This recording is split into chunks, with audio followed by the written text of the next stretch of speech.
Imagina descubrir que el libro más leído de la historia de la humanidad no fue escrito por quien siempre creíste. Que detrás de las páginas consideradas sagradas hay manos humanas, disputas políticas y siglos de reescritura silenciosa. Este vídeo te llevará por un viaje en el que la fe y la historia se encuentran. Y lo que surge de ese encuentro puede acudir la idea que siempre has tenido sobre la Biblia. Prepárate porque la verdad sobre quién escribió realmente estas palabras es mucho más compleja y humana de lo que cualquier doctrina haya contado jamás. Durante siglos, millones de personas creyeron que la Biblia fue dictada directamente por Dios a través de hombres elegidos. Pero lo que pocos saben es que los textos que hoy llamamos palabra de Dios son en realidad un mosaico de voces escritas en épocas distintas por autores con intereses a menudo conflictivos. Cada libro lleva las marcas del tiempo, la política y las disputas religiosas que moldearon el mundo antiguo. Los primeros textos, como los del Antiguo Testamento, no fueron escritos durante los acontecimientos que describen. Las historias de Moisés, del éxodo de los patriarcas no nacieron del relato de testigos oculares. Se transmitieron oralmente, se adaptaron, se volvieron a contar y solo mucho tiempo después se pusieron por escrito, no para registrar hechos, sino para crear un sentido de identidad entre pueblos fragmentados. Era menos un registro histórico y más un proyecto de nación. Y cuando finalmente se escribieron, no procedían de un único profeta solitario, sino de grupos enteros de sacerdotes, reyes y escribas, cada uno de los cuales intentaba registrar su propia versión del pasado. El resultado no fue un mensaje uniforme, sino un acuerdo inestable entre voces discrepantes. Y tal vez ahí radique el secreto más intrigante de todos. La Biblia nunca fue una obra divina unificada, sino un compromiso humano. Pero, ¿qué pasaría si descubriéramos que incluso los textos que sustentan la fe moderna fueron editados, adaptados e incluso falsificados? ¿Qué revelaría eso sobre quién tenía realmente el poder de definir lo que se consideraba sagrado? Las pistas de esta autoría colectiva se encuentran dispersas en las propias páginas. Tomemos como ejemplo el libro del Deuteronomio, cuyo lenguaje y leyes difieren completamente de los del Levítico. Mientras que uno centra el culto en Jerusalén, el otro refleja prácticas locales y antiguas. Estos contrastes revelan más que divergencias teológicas, muestran facciones rivales que intentan imponer su visión de Dios y de la sociedad. El texto sagrado, en este sentido, era también un campo de batalla político. Y no fueron solo los judíos quienes moldearon sus escrituras. En el Nuevo Testamento encontramos el mismo patrón, múltiples voces, versiones contradictorias y reinterpretaciones. Las cartas de Pablo, por ejemplo, son los textos más antiguos del cristianismo. Pero no todas salieron de su mano. Algunas fueron escritas décadas más tarde por discípulos que utilizaron su nombre para dar legitimidad a sus propias ideas. Una práctica común en la antigüedad, pero que hoy llamaríamos falsificación. Los evangelios también siguen este camino. Ninguno de ellos lleva firma. Los nombres Mateo, Marcos, Lucas y Juan se añadieron mucho tiempo después. Cuando la Iglesia ya buscaba autoridad institucional y al comparar sus relatos es imposible no notar las contradicciones. Versiones diferentes de los mismos acontecimientos, frases alteradas, cronologías incompatibles. La aparente armonía se rompe cuando se lee con atención y lo que surge es un coro disonante de intenciones humanas. A lo largo de los siglos, los escribas alteraron, corrigieron y añadieron versículos, a veces por error, otras de forma deliberada para alinear el texto con las doctrinas en auge. Así surgieron pasajes famosos, como la historia de la mujer adúltera, en la que Jesús dice, «El que esté libre de pecado, que tire la primera piedra». Una de las escenas más citadas de la Biblia, y sin embargo, ausente de los manuscritos originales, fue insertada siglos más tarde por manos que querían suavizar el tono de una fe naciente. Y tal vez por eso, cuando preguntamos quién escribió la Biblia, la respuesta nunca será solo profetas inspirados. Fue escrita por tribus, reyes, exiliados y líderes que buscaban sentido, poder y esperanza. ¿Y tú alguna vez has imaginado que cambiaría en tu fe descubrieras que el libro que moldeó civilizaciones fue escrito y reescrito por tantas manos humanas? Escribe en los comentarios, quiero ver la verdad detrás de las palabras. Al mirar más de cerca nos damos cuenta de que la Biblia no es un mensaje que descendió del cielo intacto, sino un registro de las disputas y los cambios que atravesaron siglos. Cada generación reinterpretó el texto a su manera, ajustándolo a las necesidades del momento. Cuando el pueblo de Israel fue exiliado a Babilonia, por ejemplo, reescribió antiguas tradiciones para explicar el trauma. El exilio se convirtió en castigo y Dios, antes aliado nacional, pasó a ser presentado como un juez universal. Así fue como la tragedia se transformó en teología. Estas adaptaciones no fueron excepciones, sino la norma. Libros como Jeremías e Isaías muestran marcas de ediciones en diferentes épocas, con estilos y contextos que no podrían provenir del mismo autor. El Isaías, que habla del exilio en Babilonia, vivió más de un siglo después del primero. Aún así, ambos fueron agrupados bajo un solo nombre. ¿Por qué?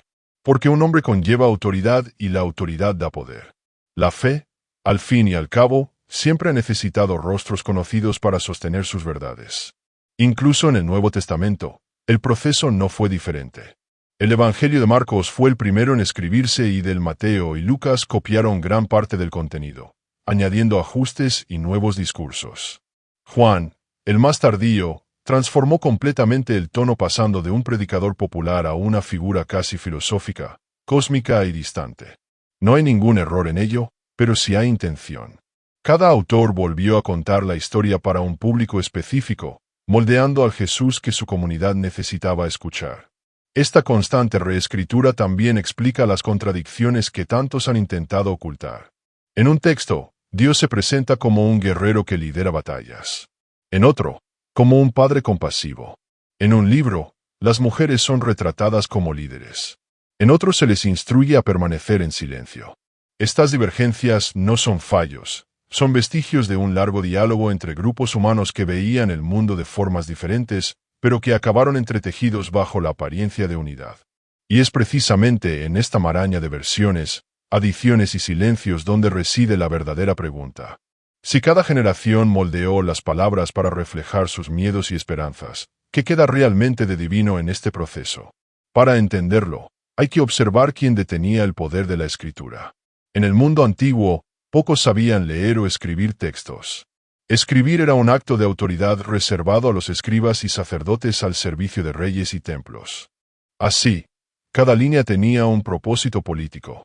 Cuando los libros de reyes exaltan a los gobernantes que centralizaron el culto en Jerusalén y condenan a los que permitieron los santuarios locales, no solo están relatando hechos, sino que están justificando decisiones de poder. La historia se convierte en propaganda. La misma manipulación se puede ver en los libros de crónicas, que relatan narrativas antiguas, suavizando los errores de David y las fallas de Salomón. Al limpiar el pasado, los autores construyeron una memoria idealizada, más útil para unificar al pueblo que para preservar la verdad. Esta reescritura selectiva sirvió como herramienta de control. Quien tenía la pluma moldeaba el destino.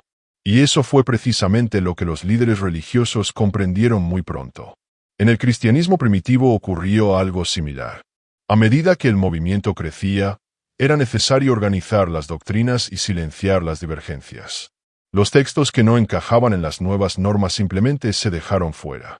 Evangelios como el de Tomás, el de María Magdalena o el de Pedro aportaban visiones diferentes sobre Jesús, más humanas, más filosóficas, a veces incluso subversivas. Fueron tachados de herejes y borrados de la historia. La Biblia que conocemos es en gran parte el resultado de lo que se permitió que sobreviviera. Este proceso de selección y exclusión define lo que llamamos sagrado. Lo que entró en el canon se decidió en concilios, debates y votaciones, no por inspiración divina, sino por consenso humano. Los textos se discutieron, aprobaron o rechazaron en función de conveniencias teológicas y políticas. Y cuando se entiende esto, la Biblia deja de ser un milagro literario y pasa a ser el retrato de una disputa por el poder librada en forma de texto.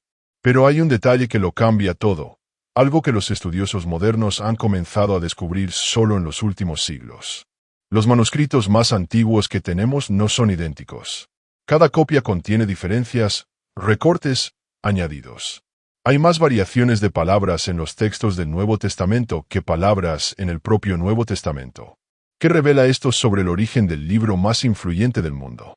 Estas diferencias entre los manuscritos antiguos no son detalles insignificantes. Demuestran que la Biblia no fue un texto fijo, sino un organismo en constante mutación. Durante siglos, los escribas copiaron cada línea a mano y en ese proceso se multiplicaron los errores, las correcciones y las adaptaciones. A veces un simple cambio de palabra cambiaba el significado de un versículo. Otras veces un escriba añadía frases enteras para reforzar las creencias que estaban ganando fuerza en su comunidad. La Biblia que leemos hoy es el resultado de innumerables manos e innumerables intenciones. Un ejemplo emblemático es el final del Evangelio de Marcos. En las versiones más antiguas, la historia termina abruptamente. Las mujeres encuentran la tumba vacía y huyen asustadas. No hay aparición del Jesús resucitado ni final triunfal. Siglos más tarde, alguien añadió las escenas de la resurrección. Tal vez para llenar el vacío, tal vez para ajustar la narración a las esperanzas del público. Esta adición cambió el tono de toda la fe cristiana y, sin embargo, pocos saben que no estaba allí al principio. Lo mismo ocurrió con la famosa frase Padre, perdónalos porque no saben lo que hacen. Hermosa, profunda, pero ausente en algunos de los manuscritos más antiguos de Lucas. Son ejemplos como estos los que revelan la naturaleza viva y humana de las Escrituras. Cada generación editó, reinterpretó y transmitió el texto según lo que quería preservar o borrar. La Biblia, más que un libro, es un espejo de la humanidad tratando de encontrarle sentido a sí misma. Y también está el factor de las traducciones. Las palabras que tenían un significado en hebreo adquirieron otro cuando se tradujeron al griego y más tarde al latín y a las lenguas modernas. Un simple error de traducción en Isaías, la palabra alma que significa mujer joven transformada en virgen, sustentó durante siglos la doctrina del nacimiento virginal. Detalles como este moldearon creencias enteras, lo que demuestra que la fe a menudo dependía más de matices lingüísticos que de revelaciones. Y si una palabra mal traducida pudo generar doctrinas que definieron religiones, ¿cuántas otras verdades se pueden haber perdido o creado a lo largo de las copias, traducciones y disputas? Estas distorsiones no ocurrieron por casualidad. Reflejan la lucha por el control de lo que se consideraría la verdad.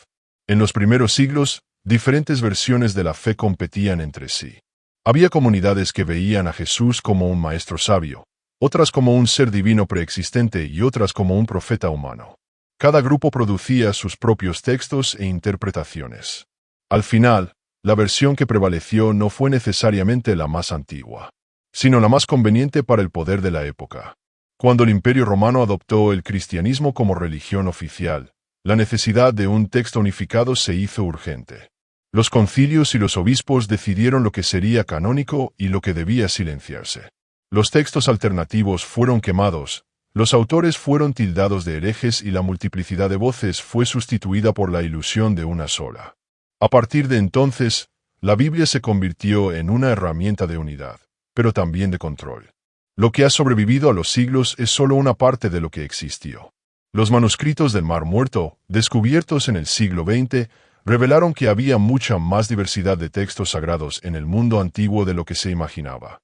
Varias versiones del mismo libro, fragmentos que nunca llegaron al canon e ideas que cambian por completo la forma de entender el contexto de la fe. La historia de la Biblia es, por lo tanto, la historia de lo que fue elegido y de lo que fue borrado.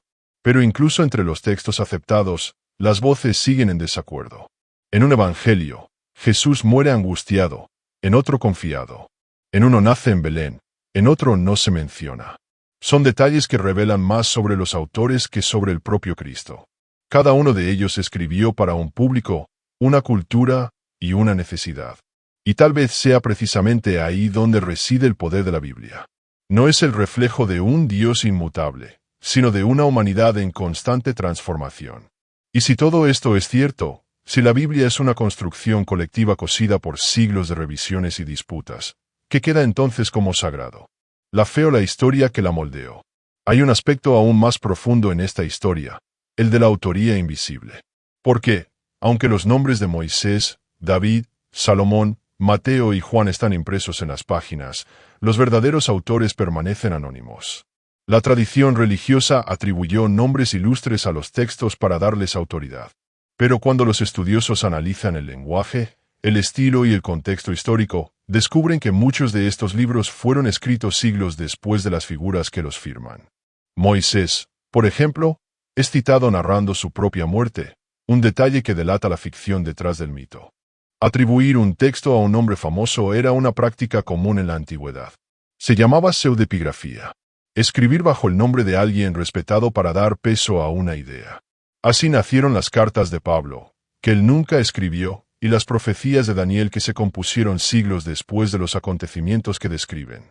No era un fraude, era una estrategia, una forma de hacer que las nuevas ideas fueran aceptadas como una antigua tradición, una forma de convencer mediante la reverencia.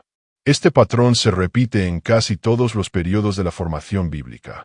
Reyes y sacerdotes editaban historias para fortalecer su legitimidad. Los profetas reinterpretaban el pasado para justificar el presente y los poetas daban voz al dolor de un pueblo que buscaba sentido después del exilio. Cada uno dejaba su huella y al mismo tiempo borraba la de quienes le precedieron.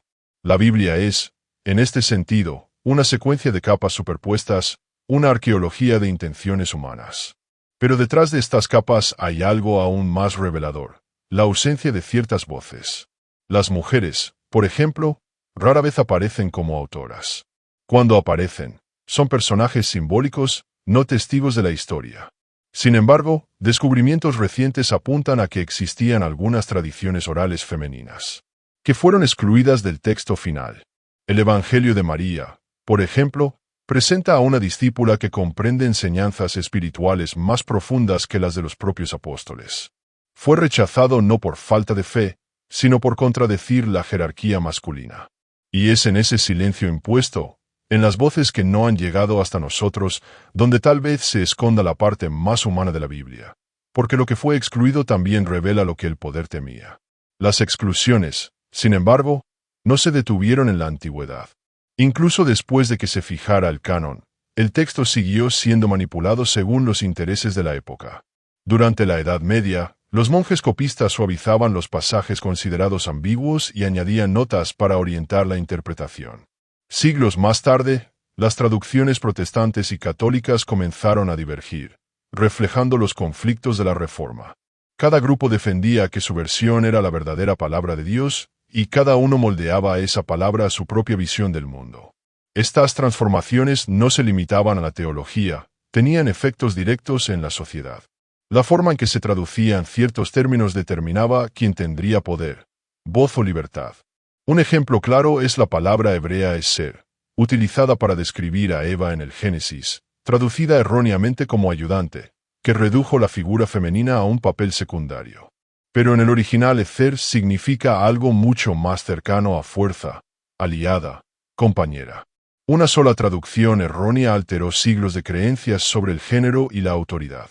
Otros errores tuvieron consecuencias políticas. Las palabras relacionadas con la esclavitud, la sumisión y la obediencia se moldearon para justificar imperios, guerras y desigualdades. Las élites religiosas y gubernamentales comprendieron el poder simbólico de las escrituras y lo utilizaron como herramienta para legitimar el control. Cada coma, cada elección de palabra podía moldear comportamientos, sustentar leyes y definir destinos. E incluso cuando apareció la imprenta multiplicando las copias de la Biblia, el control persistió. Las nuevas ediciones fueron revisadas, censuradas y adaptadas. Algunos versículos desaparecieron, otros cobraron protagonismo. El texto sagrado, que muchos creían inmutable, seguía en permanente reconstrucción. La palabra eterna era irónicamente el texto más alterado de la historia de la humanidad. Y esto nos lleva a una pregunta inevitable. Si cada generación reinterpretó la Biblia para adaptarla a su época, ¿qué revela realmente a Dios o a la propia humanidad tratando de descifrar el sentido de la existencia? La influencia humana en la construcción de la Biblia se hace aún más evidente cuando observamos los contextos de crisis en los que se escribieron muchos de sus libros. Ningún texto nace en el vacío, y cada línea del Antiguo y del Nuevo Testamento lleva el peso de la época en que fue creada. Cuando Jerusalén fue destruida y el pueblo llevado al exilio, los escribas no solo preservaron las historias antiguas, sino que las reescribieron para encontrar sentido al sufrimiento. El desastre se convirtió en lección y el trauma en doctrina. Era un intento de transformar el dolor en explicación y la pérdida en esperanza. Lo mismo ocurrió con el nacimiento del cristianismo. Tras la ejecución de Jesús y la caída del templo, la necesidad de reinterpretar la tragedia generó una avalancha de textos y relatos. Las comunidades dispersas comenzaron a reconstruir su fe en torno a la idea de la resurrección, no como un acontecimiento histórico verificable, sino como una respuesta simbólica a la muerte y al miedo. La fe dejó entonces de ser memoria y se convirtió en reinvención. La historia ya no trataba de lo que había sucedido, sino de lo que había que creer para seguir existiendo. Este patrón de escritura a partir del dolor se repite en todos los periodos. Cuando el pueblo se veía oprimido, surgían textos de esperanza. Cuando se veía victorioso, surgían textos de exaltación. El Antiguo Testamento alterna entre lamentos y celebraciones, reflejando exactamente el ciclo humano de miedo, caída y reconstrucción. El Nuevo Testamento hace lo mismo. Las cartas y los evangelios fueron respuestas directas a una época de persecución, no de estabilidad. La fe, por lo tanto, nació del caos y el texto que la sustentó también. Incluso los libros considerados proféticos, como Daniel o el Apocalipsis, no eran visiones de un futuro lejano, sino reacciones inmediatas a la desesperación política y religiosa. Sus imágenes de monstruos y juicios finales hablaban de imperios opresores, censura y persecución. Era el lenguaje cifrado de la resistencia. Cuando no se podía luchar con armas, se luchaba con palabras y las palabras se hicieron eternas, aunque nacieron de la urgencia de sobrevivir. Y aquí surge una pregunta incómoda. Si el texto sagrado fue moldeado por los dolores humanos, ¿no será que lo que llamamos revelación es en realidad la forma que el hombre encontró para dar sentido a su propio sufrimiento? A lo largo de los siglos, la Biblia no solo sobrevivió a imperios y guerras, sino que se convirtió en la base de civilizaciones enteras. Pero su fuerza no proviene de la pureza del mensaje, sino de su adaptabilidad. El texto sagrado siempre ha cambiado para seguir siendo relevante. Con cada traducción, nueva lectura o reforma religiosa ha sido reinterpretada, reconfigurada, remodelada. La fe se ha mantenido no por la inmutabilidad de la Biblia, sino precisamente por su capacidad de transformarse. En los primeros siglos del cristianismo esta adaptabilidad era esencial. Diferentes comunidades creaban sus propias versiones de los evangelios y las cartas. Algunas enfatizaban el amor y el perdón, otras el juicio y el miedo. Cuando el poder político decidió unificar el discurso, esas múltiples voces se redujeron a una sola. La Biblia dejó entonces de ser un espejo de la diversidad y pasó a ser un instrumento de doctrina. Aún así, entre sus páginas las disonancias sobrevivieron y es en ellas donde la humanidad se revela con mayor claridad. Con el paso del tiempo, las contradicciones internas dejaron de verse como un problema y pasaron a justificarse como un misterio. Pero tal vez el verdadero misterio no esté en el mensaje divino, sino en la persistencia humana, en buscar sentido en medio del caos. Cada discrepancia, cada voz divergente es una prueba de que la fe es un diálogo, no un decreto. La Biblia no es la palabra de uno solo, sino el eco de muchos. Y por eso ha sobrevivido a reyes, guerras, revoluciones y siglos de traducción. Incluso hoy en día sigue reescribiéndose, no en pergaminos, sino en las interpretaciones de cada generación. Científicos, teólogos, historiadores y fieles siguen intentando descifrar un texto que tal vez nunca fue concebido para ser definitivo. Lo que lo mantiene vivo es precisamente la imposibilidad de cerrarlo. La Biblia es el retrato de la eterna búsqueda del hombre por el sentido de lo sagrado, aunque lo sagrado haya sido escrito por sus propias manos. Y si has llegado hasta aquí, es porque esa búsqueda también vive en ti. Entonces, antes de continuar, deja que me gustes, suscríbete al canal y activa la campanilla porque en los próximos minutos descubrirás lo que la historia ha intentado ocultar sobre el poder que hay detrás de la Biblia. Detrás de todas las capas de fe y tradición hay una estructura cuidadosamente construida. La Biblia, tal y como la conocemos, no surgió de un único momento de revelación, sino que fue montada, seleccionada y organizada por personas que decidieron que se recordaría y que se olvidaría. Durante siglos, diferentes grupos religiosos guardaron sus propias colecciones de textos. Solo mucho tiempo después, los líderes y concilios comenzaron a discutir cuáles de esos escritos se considerarían inspirados. El resultado fue menos una revelación y más un acuerdo, un consenso entre hombres y no una decisión de los cielos. Esta selección no fue neutral. Cada elección reflejaba disputas teológicas y políticas. Se dejaron fuera los textos que exaltaban a figuras femeninas, que cuestionaban a las autoridades o que presentaban interpretaciones divergentes sobre Jesús. Otros más convenientes para la doctrina dominante fueron canonizados. El Evangelio de Tomás, por ejemplo, retrataba a un Jesús más filosófico y menos milagroso. El de María, un papel central femenino en la espiritualidad. El de Pedro, un Cristo triunfante sobre el sufrimiento.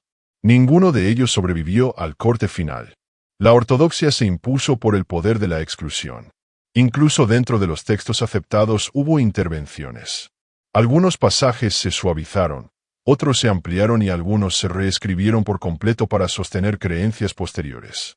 El prólogo del Evangelio de Juan: en el principio era el Verbo y el Verbo estaba con Dios y el Verbo era Dios. Probablemente se añadió para reforzar debates sobre la divinidad de Cristo que ni siquiera existían en la época en que se escribió el texto original. La Biblia se convirtió así en un collage continuo de teología y política cosido por la necesidad de coherencia. Lo mismo ocurre con las cartas atribuidas a Pablo. Mientras que las más antiguas presentan a un hombre que ve la fe como liberación, las posteriores, escritas por seguidores, transforman esa libertad en estructura y jerarquía. La transición es sutil, pero decisiva. El movimiento espiritual se convierte en institución y la institución necesita orden, reglas y sumisión. La palabra sagrada, antes viva y cuestionada, se convierte en un arma de control. Y es precisamente en este punto donde el texto bíblico deja de ser solo religión y se convierte en poder. Porque quien controla la narrativa también controla la creencia y por lo tanto a las personas. Este poder moldeó no solo la fe, sino también la historia. Los reyes utilizaron la Biblia para legitimar sus tronos. Los imperios la invocaron para justificar sus conquistas. Y las iglesias la interpretaron para determinar qué era pecado, quién era enemigo y qué significaba ser humano. El texto se convirtió en algo más que un conjunto de palabras. Se convirtió en la base moral, política y cultural de civilizaciones enteras. Lo que comenzó como relatos orales de tribus se transformó en ley, dogma e identidad nacional. La Biblia, en este sentido, fue la primera gran arma ideológica de la humanidad, pero eso no le impidió seguir siendo profundamente humana. Cada versículo, cada contradicción y cada silencio reflejan las tensiones de una sociedad en construcción. En algunos pasajes Dios aparece como una presencia cercana y emocional, en otros como un juez distante y severo. En ciertos pasajes se predica la compasión y la justicia, en otros las guerras y los castigos. Esta mezcla de bondad y brutalidad revela menos sobre una deidad y más sobre los hombres que la describieron, hombres divididos entre la fe y el miedo, el poder y la culpa. La Biblia, cuando se lee sin el filtro de la sacralización, se muestra como un gran registro del alma humana. Es la memoria escrita de las preguntas que nos acompañan desde el principio. ¿Por qué sufrimos? ¿Por qué amamos? ¿Por qué morimos? ¿Y qué hay más allá de todo eso? No ofrece respuestas únicas, sino un espejo. Y tal vez sea por eso que incluso ante los descubrimientos, incluso sabiendo de sus manipulaciones y contradicciones, la gente sigue volviendo a ella, porque en el fondo es la historia de la humanidad tratando de conversar con algo más grande que ella misma. Y aún hay un detalle que muchos ignoran. Las versiones de la Biblia que tenemos hoy no son idénticas.